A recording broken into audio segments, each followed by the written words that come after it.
አምና ከነበረው 50% ማለትም በ2017 በ2016 ከነበረው የምንዛሬ ተመን ወይም ኤክስቼንጅ ሬት 50% ዋጋውን አጥቷል። ካላችሁ ባለርግቡ ኢትዮጵያ ከረንሲዋን ዲቫሉድ ካደረገች በኋላ ኑሮም እያሽቆለቆለ ነው ማለት ቢከብድም በጣም እየጨመረ ነው። ነገሮች በደብል እየጨመሩ ያሉበት ፕሮባቢሊቲ ነው አሁን ያለው። ሆኖም መጨመራቸው የሚቀጥል ነው።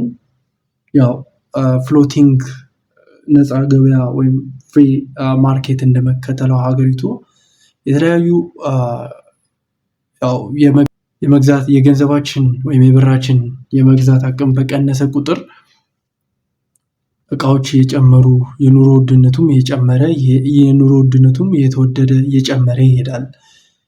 ይህም ፍሎቲንግ ኢትዮጵያ እንደ ሀገር ፍሎቲንግ መከተሏ እንደ አንድ የፋይናንሽል ስርዓት ስትገባ እንደ አንድ እቅድ የያዘችው ኤፍዲአይ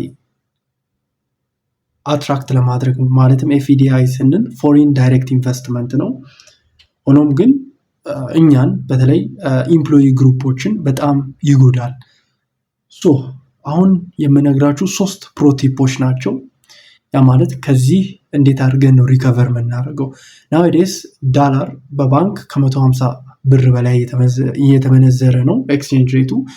ይህም አንፕሪዲክተብል በሆነ ወይ እስከ 400 ሁላ ሊገባ ይችላል። ምክንያቱም ፍሎቲንግ ነው። ፍሎቲንግ ደግሞ ፍሪ ማርኬት ነው።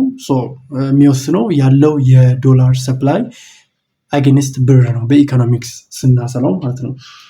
የመጀመሪያው መንገድ በዩኤስዲ እርን ማድረግ፣ በዩኤስዲ ሜክ ማድረግ። ኦፍኮርስ በብር 30 እና 40 ሺህ ሊከፈለን ይችላል። ግን ያንን ገንዘብ as much as possible ኮንቨርት አድርገን በዩኤስዲ ማስቀመጥ። ይሄ ከምን ይታደገናል? ከኢንፍሌሽን ወይም ከዋጋ ግሽበቱ በጣም ይታደገናል። ሁልጊዜም የዶላር ቫልዩ እየጨመረ ነው። የዶላር ቫልዩ እየጨመረ በሄደ ቁጥር ያው እቃውም ይጨምራል። እኛ ደግሞ በዩኤስዲ በምንገዛበት ወቅት ያን ያህል አንጎዳም። በዶላር ያንን ዶላር መንዝረን የትኛውንም እቃ ሾፕ ልናደርግ እንችላለን፣ ግን የማንጎዳበት ፕሮባቢሊቲ ነው ያለው ማለት ነው። እዚህ የሚል አባባል አለ፣ the real inflation hedges income in stable currency። ያው ኢንፍሌሽን ላይ ለመንገስ ወይም የዋጋ ግሽበቱ እንዳያጠቃን ለማድረግ the most stable currency ወይም የተረጋጋው ከረንሲ ዶላር ነው። obviously ዓለም ላይ በጣም ስትሮንግ የሚባሉ 3 ከረንሲዎች አሉ። የመጀመሪያው የዩኬ ፓውንድ ነው። ሁለተኛው የዩሮፒያን ዩኒየን ዩሮ ነው። ሶስተኛው የአሜሪካ ዶላር ነው። ከነዚህ ከ3ቱ ከረንሲዎች አንዱን ከያዝን ኢንፍሌሽን ወይም ደግሞ የዋጋ ግሽበት በእቃዎች ላይ የሚታየው ያን ያህል አያጠቃንም ማለት ነው። ሁለተኛው እና በጣም ወሳኙ ነገር እኔንም በጣም የጠቀመኝ ተርኒንግ ፖይንት የሆነው ዲጂታል ስኪል ቢልድ ማድረግ። ያ ማለት you have to build a digital income that pays globally። ዲጂታል ስኪል አላችሁ ማለት ኢትዮጵያ ውስጥ ሆናችሁ ሰርቪስ ሬንደር እያደረጋችሁ በዓለም አቀፍ ደረጃ የምትከፈሉበት በቤንጂ በዶላር የምታገኙበት ማለት ነው። ብሔራዊ ባንክ እና ውሳኔውን መቆጣጠር አንችልም፣ ማንዴቱም የለንም። ሆኖም ስኪላችንን መቆጣጠር እንችላለን። ያ ማለት ዲጂታሊ በዶላር እርን የምናደርግበትን እርን ያደረግንበትን ሴቭ ማድረግ የምንችልበትን ስኪል ስንማር ነው። ለዚህም ብዙ ስኪሎች አሉ፣ ፍሪላንሲንግ፣ ማርኬቲንግ፣ ኤአይ፣ አውቶሜሽን።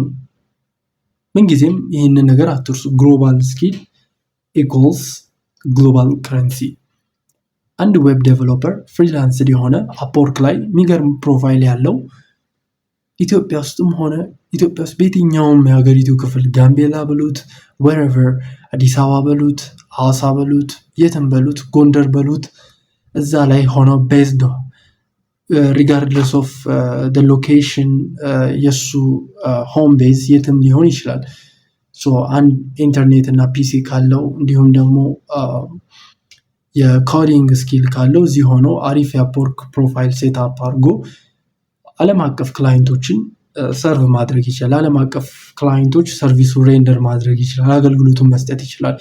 ሴም ዌይ አሪፍ የሆነ የግራፊክስ ዲዛይነር አሪፍ ታምብለሮችን መስራት የሚችል አሪፍ የሾርት ፎርም የዩቲዩብ ኮንተንቶችን ኤዲት የሚያደርግ ሰው የትም ሎኬሽኑ ላይ የትም ሆኖ ሎኬሽኑ አፌክት ሳያደርገው ኢንተርኔት ካለው አሪፍ ኢንተርኔት ካለው ላፕቶፕ ካለው መስራት ይችላል። ሰርቪሱን ሬንደር አድርጎ ኢንሪተርን በዶላር ማስከፈል ይችላል።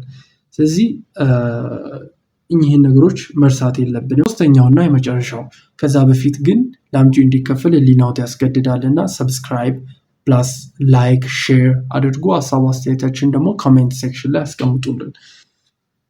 ሶስተኛው ኦንላይን አሴቶች ላይ ኢንቨስት ማድረግ። ኦንላይን አሴቶች ስንል ዲጂታል ሰርቪሶች ላይ ሊሆን ይችላል፣ ሳስ ላይ ሊሆን ይችላል። ሳስ ስንል ሬንደሪንግ ሶፍትዌር አሴ ሰርቪስ፣ አንድን ሶፍትዌር ሰርቶ እዛ ላይ ሰርቪስ መስጠት ሊሆን ይችላል። ኖ ኮድ ቱሎችን ራሳችንን ማስተማር ሊሆን ይችላል። ስለዚህ ዲጂታል ሰርቪስ መጀመር በጣም በጣም ኢምፖርታንት የሆነ ነገር ነው። you don't escape inflation by running, you escape it by owning something bigger than your economy. ኢንፍሌሽንን አቮይድ ለማድረግ ኢንፍሌሽንን ለማምለጥ ኮምፕሌን ማድረግ አይደለም፣ ራስን ቀን በቀን ማስተማር እና ዛሬ ነገ ጨመረ ዶላር ኑሮ እንዲህ ነው እንደዛ ነው ከማለት የዲጂታል ቢልደር የሆነውን አውቴንቲክ ቫልዩ የምታገኙበትን የቴሌግራም ቻናላችንን ዲስክሪፕሽን ላይ ባለው እና ባዮ ላይ ባለው አሊያም ደግሞ ባዮ ላይ ባለው ሊንክ ጆይን በማድረግ የተለያዩ ጄኒዩን የሆኑ ቫልዩ አድ የሚያደርጉ ሪል ቫልዩ የምትፈልጉ ከሆነ ይህንን የቴሌግራም ቻናላችንን ጆይን ያደርጉ። ለአምጪው እንዲከፈል ህሊናዎት ያስገድዳልና ሰብስክራይብ ላይክ እንዲሁም ይህ ቪዲዮ ይጠቅማቸዋል ብላችሁ ለምታስቧቸው ሰዎች ሼር በማድረግ አድርሱ። እናመሰግናለን። ቲፋ